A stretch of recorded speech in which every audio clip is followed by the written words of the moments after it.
on est tous incapables d'estimer notre niveau de compétence réel. Et le pire dans tout ça, c'est qu'on pense être les maîtres absolus d'un sujet quand en fait on n'en sait pas grand-chose. Alors que dans le même temps, les vraies références du sujet se trouvent plutôt incompétentes. C'est tout le paradoxe de l'effet Dunning-Kruger.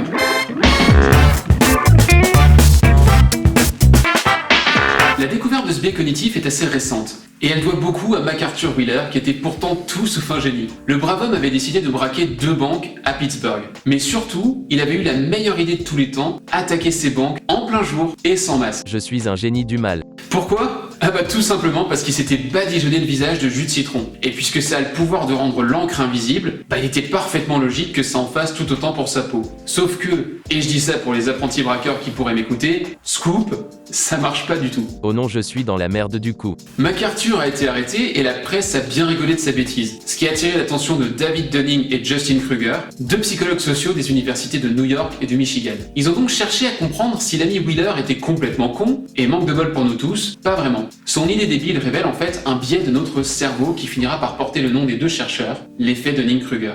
Ce qui a forgé la conviction des 2 chercheurs, c'est leur étude d'un panel de 194 étudiants. Ils leur ont fait faire des tests de logique et de grammaire, avant de leur demander d'estimer la qualité de leurs réponses comparée à celle des autres participants. Premier résultat étonnant, quand on leur demandait de se classer, les étudiants estimaient en moyenne être dans le premier tiers de la classe. Bon, si vous y connaissez un minimum en statistique, vous voyez le problème. Normalement, en moyenne, on est au milieu. Donc, la plupart de nos cobayes se pensaient bien meilleurs qu'ils ne l'étaient. Mais là où cet écart était encore plus important, c'était chez les plus mauvais. Ceux qui en pratique étaient dans le dernier quart au classement pensaient en fait être parmi les meilleurs 40%. Je suis un génie. 4 sur 20. Cette expérience révèle donc l'effet Dunning-Kruger.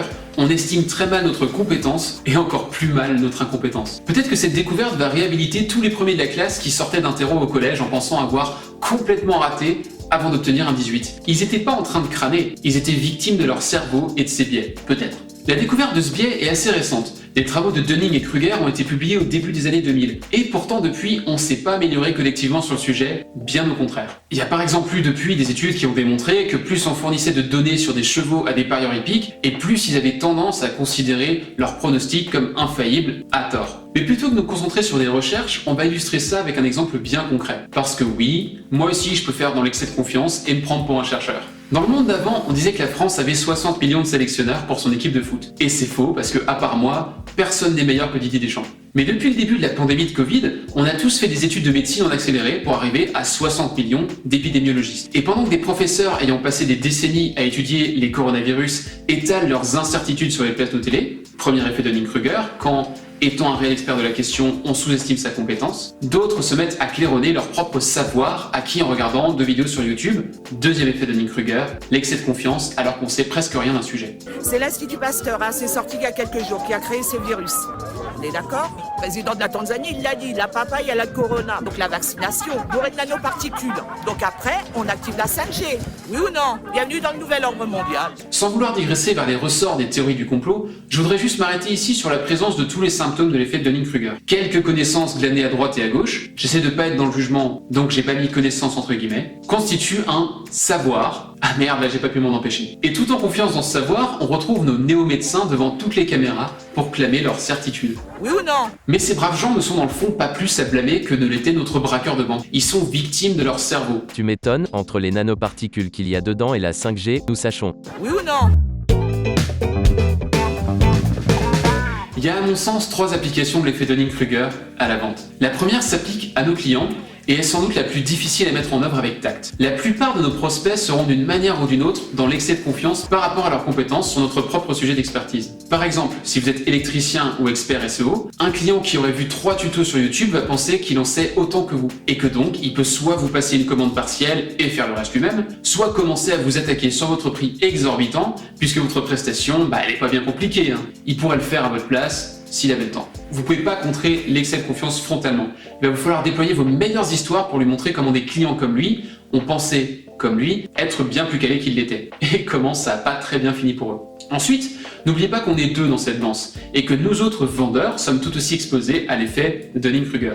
Oui ou non ? Souvent, après avoir fait nos devoirs et recherché le contexte de notre prospect sur LinkedIn ou Google, on pense à tort tout savoir d'eux.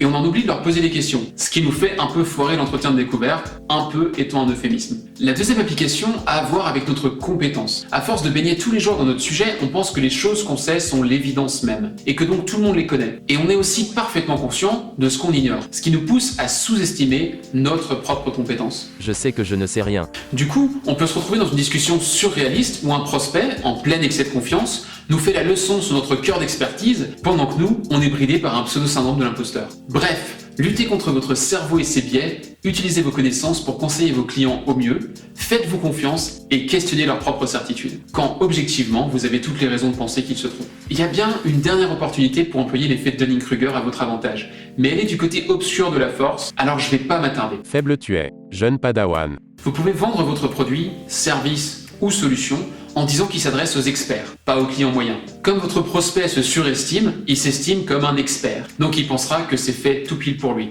C'est pas très élégant comme méthode, mais malheureusement ça marche.